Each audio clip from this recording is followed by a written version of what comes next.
Hello everyone, hope you're doing well. This is Oregon Moto John. We're going to put some Oxford heated grips.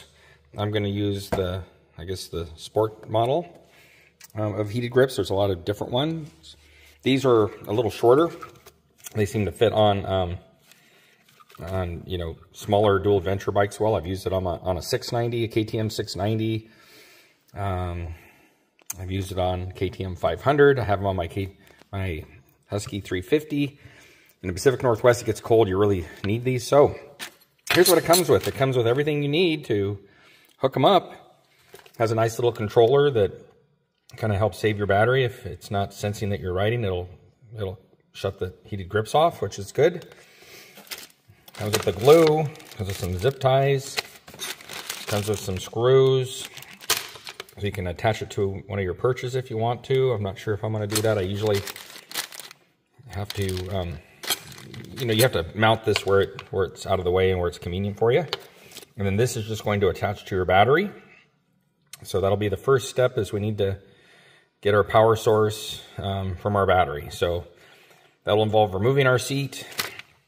So I'm just going to remove these rear seat bolts. And your bike may not have this rear carrier, but it'll be the same thing. You remove these rear seat bolts. Be sure to not lose the spacers that are underneath these spacers. You'll have the spacers that are under here. We'll remove the seat, and then I'm going to go from there as far as what I'm going to need to remove to get this bike broken down to basically run that wire from the battery up to somewhere up in here behind the face mask, where I can hide the wiring behind the headlight. So, and then the wiring will come up to the heated grips. So let's get started. The reason I went with the Oxford heated grips is, like I was saying, I've used these on a number of bikes, and they get so warm that I think you could cook eggs on them. I mean, I can't use them on the highest setting, but I'd rather have that and have a little left on the table than have them to where they're not warm enough. So I like them to go warm. So with that being said, let's do it. This is a little spacer that I was talking about that you'll remove underneath your screw, and then you'll have the same thing on the other side. See how that's there? I mean, it might stay. Sometimes they fall out. So since they just fall out, most of the time I just take them out. Now it's just a matter of lifting up your seat and kind of wiggling it back, and off the seat comes. So now we'll go ahead and push down this push pin, and then it's just a matter of lifting that rivet out. You could use a plastic, rivet remover, and then you can see that just comes out, and you depress the middle portion of that. I just use a 4mm Allen wrench, but you could use anything that would poke that center location there. And then we're going to be just removing some Allen screws here, here, here, and then what do we got on the front? Okay, one here. This is for the L model. There's a few push pins here, here. I'm not sure if we remove this screw or not, but we need to release these two push pins because they tie into this. So let's go ahead and do that now. I did end up needing to remove this. It was a 5mm Allen. I believe it was a 5mm. Yes, it is. And then I removed this screw, this one, and this one. And now it's just a matter of, removing this cover.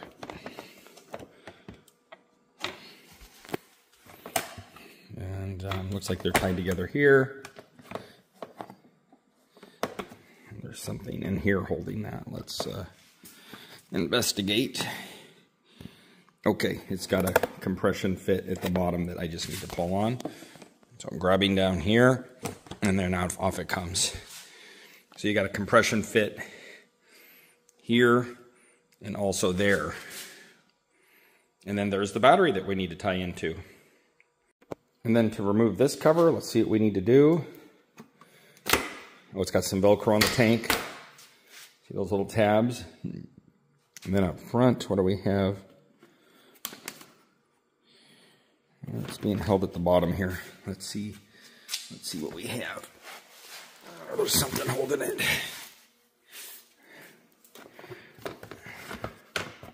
I can tell it's not wanting to give way here. You know what? I don't need to take that off anyway, because my wiring's going to be coming up through here. I'm going to put it up through here, and I can get at this without removing that. See, I can run the wiring along the wiring harness in here from the battery. So let's just leave that for now. There's a screw on the front side that I removed, but there's a screw on the bottom side here. I don't know how I missed it. Then that fairing will come right off. Time to hook up our battery source. You have positive, you have negative, simple enough. And down here, you know, we have our Oxford heater connection. We have a positive with red and a negative. This is a fused length, which is good. And then I'm going to hook up a battery tender. Quick disconnect while I'm at it. So this is just a C-Tech one. So I'm already in here. I might as well hook it up too. So I'm going to loosen up both these, and then we'll just, I think because this is molded to where it goes around the post, I'm going to go ahead and put these on the outside, or I might be able to sneak them in between those connectors, but let's see. I'll spend a little time and then I'll tune back in when I've got it right. Here's a little trick. Sometimes the nut behind here can be hard to get threaded back into if you don't catch it before it falls to the far end of this terminal. So I'll put a little screwdriver. I don't know if you can see that. Yeah, you can see the back side of that nut. I'll put a screwdriver right here, and I'll just leave it there, and that way that nut can't fall back any further when I remove this. And I'll hook up the positive first, and then I'll hook up the negative. Now that I have the thread started into that nut, I can remove my screwdriver. This seems to be the best orientation. When I flip this back over, I'm probably going to need to put a little slit along this edge right here so that this slips over that. But it's kind of, you have to pick the least of the evils. If I orient this straight down, it kind of bends out and around the battery because of the way it's countersunk, and so it just doesn't work that well to try to run these down. I'm going to running these up and over. This is the direction we want to head following the wiring harness, so it's better to orient those kind of in that direction. So let's go ahead and hook up the negative now. I had the negative battery tender terminal on here, so I flipped that around. So if anybody caught that, I did correct that. And if you're not going to hook up a battery tender too, you only need to hook up the Oxford grip one, which is this one. But like I said, I'm in here. I'm going to hook them both up. So now we're just going to put this on the negative terminal. And we'll just tighten this one down. This is a lead post, so go snug, but it doesn't need to be crazy tight, but it does need to be snug down. Remove that screwdriver now. Okay. Now we have our wires set up, so let's go ahead and get these neatly tight in here so that they don't look like they were added after the fact. With a little slit in this, now this can fit back over that terminal, so that's a good idea. It just took a little slit with a box knife. This has a nice place to put some wires up here, just tucked away, just zip tied around that wiring harness. Okay, so now we have our Oxford connection here, and then I have my battery tender that I kind of just brought down here. When I have my covers on, this is be accessible.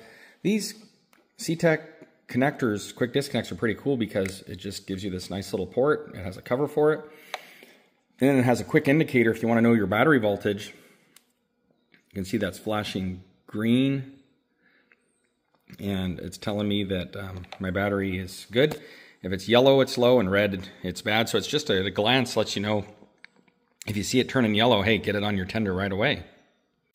And this had a factory connector. These are nice because you just lift up on this little tab right here, and then this will undo and release, and then you can use the factory connector. So I just ran those wires up and along here, and I put the fuse blocks up in there where they won't hit anything. And now we're just going to continue forward following the factory wiring harness forward. That looks like a nice place to run these wires. And again, I'm just following the factory wiring harness up through here. I fished it under there, and then we're just going to keep moving forward following the factory wiring harness all the way up through here. The hardest part, honestly, is getting a power source, I feel like. Once you get the power source up to the bars, then the rest is just details. I went ahead and put all the side fairings back on since our wiring harness is run. I went ahead and bolted this on here using the Oxford bracket for now.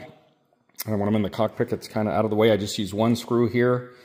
You take out the factory screw, which is about this length, and they have provided a longer screw. I think I used this medium length one with a spacer to kind of space it off. I don't know if you can see where that spacer is in there, and then I use a washer on top. And I mean, it's okay. I'll probably come up with an alternative mounting method. I found something on Etsy that bolts to the handlebar that'll be a little cleaner, but it'll be in the same position so I can finish the wiring. And so now we've got this mounted. We've got our power up here, which again, I just followed the factory wiring harness on up. And now we're going to get our grips on. And the throttle side is just a matter of loosening this up, cracking this open, gluing the grip on, putting it on. And then this side just be a matter of getting this off and gluing the Oxford grip on. To get this clutch side grip on, you can cut it off with a box knife by lifting it like this and just sliding down one side. You can lift up on an edge, being careful not to damage your light switch housing. And then I just spray rubbing alcohol in there. I have rubbing alcohol in a container like this, and then I get that pried up and I squirt some rubbing alcohol down there. It'll dissolve, being residue free. And if you work that around, you can see how, yeah, look at how loose this is getting. Oh man, and it comes right off. It dissolves the residue. So I actually even spared this grip if I wanted to use it later. And then I'll finish cleaning this off, getting this old glue residue off, and then we'll glue the heated grip on. And spend some time on this. I'm using rubbing alcohol and some sandpaper and various things. I'm going to get all this residue off, this glued residue off, before I put on the new grips. Okay, so on your throttle tube here for the Oxford heated grips, it'll say left and right, and interesting, this says it's a left because of the L there, and I guess it's going to slide on like so. Before I do the install, I like to test fit where I'm going to have it. And this is going to be kind of in this orientation. The Oxford logo should be kind of facing you, and so you kind of have to figure out where you're going to orient that specifically. So I'm going to do something like that.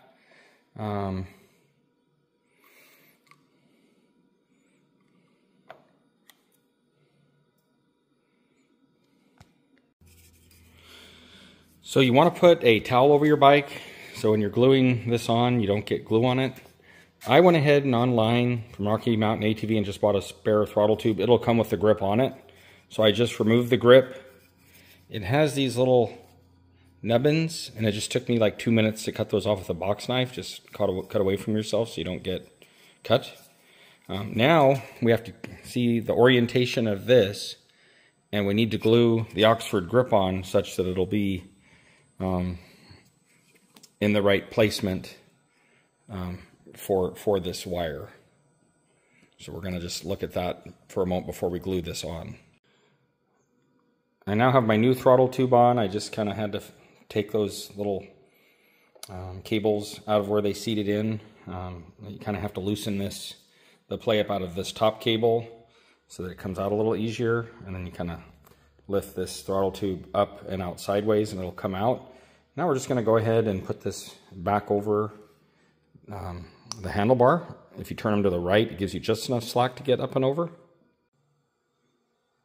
You wouldn't need to swap out your throttle tube unless you wanted to preserve your old one. I just cut the grip off here, and then you have to take off these little nubbins and make it, you can see how you can just, cut those and then there's a little taper on this end here where it tapers out to hold the old grip on, and so you just have to take that to where it's smooth so you can put super glue on here, and then you'll slide the Oxford grip on. We'll liberally coat this with super glue, and then be sure to find your orientation of this before you put it on. Some people put it on in this orientation, which, you know, is fine. I think I'll be going in this orientation. And I'll put it so that the Oxford is oriented like so. And then I'll do the other side in the same fashion. So go ahead and trim your nubbins off here. So once again, put a towel on your bike so you don't get super glue on it, because I'm going to put super glue on this, and then we're going to go ahead and put the grip on. I do have, Oxford says not to do this, but I do have a couple rubber mallets standing by to help get these on. My experience has been you can get them on here pretty easy, and then the last little bit they get very tight, which is what you want. You don't want your grip slipping off, but I usually have to use a little encouragement from a mallet, and again, that's not in the instructions, that's just what I've done because they're hard to get on. This next step is time dependent. You're going to take the Oxford glue, put it on here, keeping in mind you need enough for the other side, and then we're going to get our grip on as quickly as possible. I would test fit this on spraying with rubbing alcohol on the grip and then sliding it on. If you can't slide on with rubbing alcohol, it's too tight. So I sanded this with some sandpaper and a file, and the instructions say it's also okay to do some light relief in here. So I did that, and now I can slide it on with rubbing alcohol, so it should go on with super glue now. Oh man, I'll just tell you, that was a wrestling match. Maybe even have two people when you're doing that, one person to hold the bike, because the problem I had is what works best is to twist this as you're pushing it in, and with both hands. I had one hand here and one hand up here, but the problem is I was pushing so hard I was going to push the bike over, so I had to just keep twisting, and I got it. I didn't get the grip side on quite as far as I would have liked to. I would have liked to have got it about another millimeter or so over, but I don't know. I didn't test fit that side, and it got tight at the end, and I could only get it so far. So if I could do it again, I would test fit it with some rubbing alcohol, and if it's getting too tight with rubbing alcohol, because it's similar to what super glue does, then I would, or the Oxford glue that comes with it, I would probably remove it and relieve the grip. It's plastic. You can file that throttle tube down and sand it to get it to where it fits, and then I would slide it on. So that's what I learned is these do go on tight, and if you can't get them on with like rubbing glue on, with rubbing alcohol or something similar to that, Dawn dish soap or what have you, with water, you're not getting them on with the super glue provided. I use the rubbing alcohol because it evaporates, it doesn't leave a residue, and it doesn't interfere with the bonding of the glue once you're ready to glue them. So I'm just doing a test run here. I've plugged in each grip left and right. I plugged it into its power source, and then I'm just kind of going to make sure this works before I tidy up all these wires behind the headlamp. I've started to run them down here. Take note of how I oriented this. You don't want it to hit your blinkers, so you know, make sure you get that oriented in a way where that isn't interfering. Oh, I can already feel those warming up. Also make sure that on this side, this isn't interfering with the brake. That's why I kind of put this at the bottom. With them both at the bottom, it doesn't interfere with the clutch or the brake. Some guys put them up here at the top, which can work too, out of the way of brake. So there's more than one way of doing this. This is just how I opted to do it. And I think most people do it this way, but it wouldn't be wrong to do it the other way. You could have it coming up the top and then out over here. So there's the throttle side orientation, how that looks. I just have it to where you can see Oxford, and then this doesn't interfere with starting the bike. And then over here I have this, so you can also see Oxford, but it's not interfering with the blinker usage. Okay, let's make sure these warm up. Oh, it's feeling good already. Yes, oh, they're definitely working. Let's crank them up all the way. And this is a nice, you can, go up or down and off. You can go up. I think if you want a long press, I think it can eventually go off if you long press the low button maybe. Yep. And then it has an auto shut off here that it'll auto shut off if it needs to. Okay, there you have it. Let's keep feeling these. Oh man, feeling good. That was worth it, but man, that last fit, that was pretty tough. Okay, these are working great. You can trim the ends of these to make them fit a little better. Like you can see there's a relief area here. I may leave them like this. I may cut them. I may find a plug to go in the end. I'm not sure. Here's what the other side looks like. Like so. I may trim them. I'll probably end up trimming them at some point. But for right now I need to get these wires.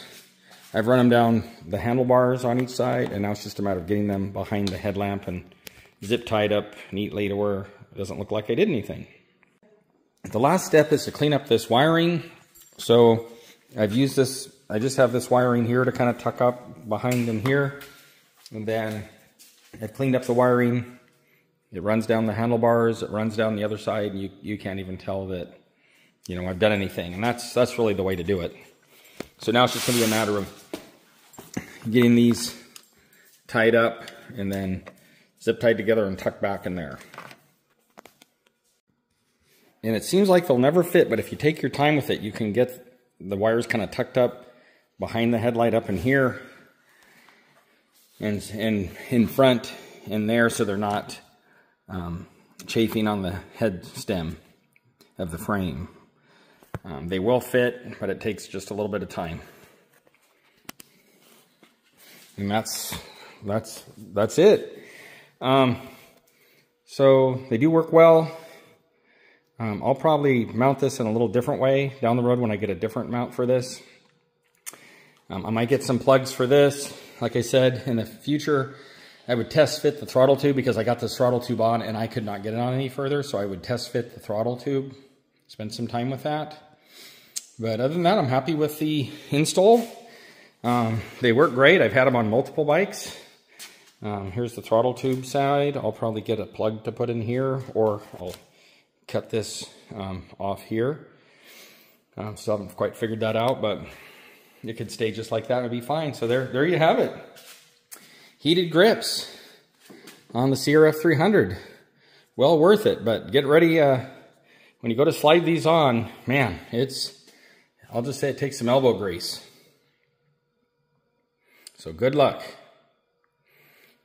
Worthwhile upgrade, but definitely easy until you get to where you're sliding those on.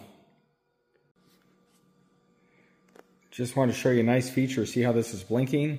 That's the auto shut-off feature. It senses that my battery was getting pulled down too low because my motorcycle wasn't running, and it shut off the grips. If I were to start the bike, it'd go back on because it'd be getting a charge and the battery would return to its normal voltage state. And I think I will use this mount. It looks good from the cockpit. It's right where it should be. It's out of the way. And all I had to do was take this and bend it up a little bit and then moved it over, and now it's really in it's the factory Oxford bracket. It's in a great place. I'm going to leave it right there. So I'm more pleased with this install, but man, that's hard to get those grips on. Spend some time prepping the inside of the grips. You can lightly relieve pressure on there and sand the handlebars too. But that was a nice install. Wires are tucked away. You can't even see them from in here, and you can't see them from up above either. They're tucked up in there in front of the wiring harness. So yeah, feeling good about the install, and the controller actually looks good from that position. There you have it. Oxford heated grips. That was not bad. Took a little time, but it wasn't bad. And then I have it on the battery tender now. You can see how easy that is just to connect to a battery tender. Very, very simple. And I'm just using the C-Tech battery tender. It's what Jay Leno uses. I figure if it's good enough for him, maybe it's good enough for me too. So there you have it. So just to finish these up, I found some handlebar plugs. I think they might even be for a bicycle. I found them on Amazon, and I just tapped them into the handlebar there and they compression fit, and so that actually looks good. And then on the other side, you know, I just kind of glued it in with some silicone. I've unfortunately dumped the bike a few times, and oddly, surprisingly, they've stayed in. The grips are working great. I've used them for about 500 miles now.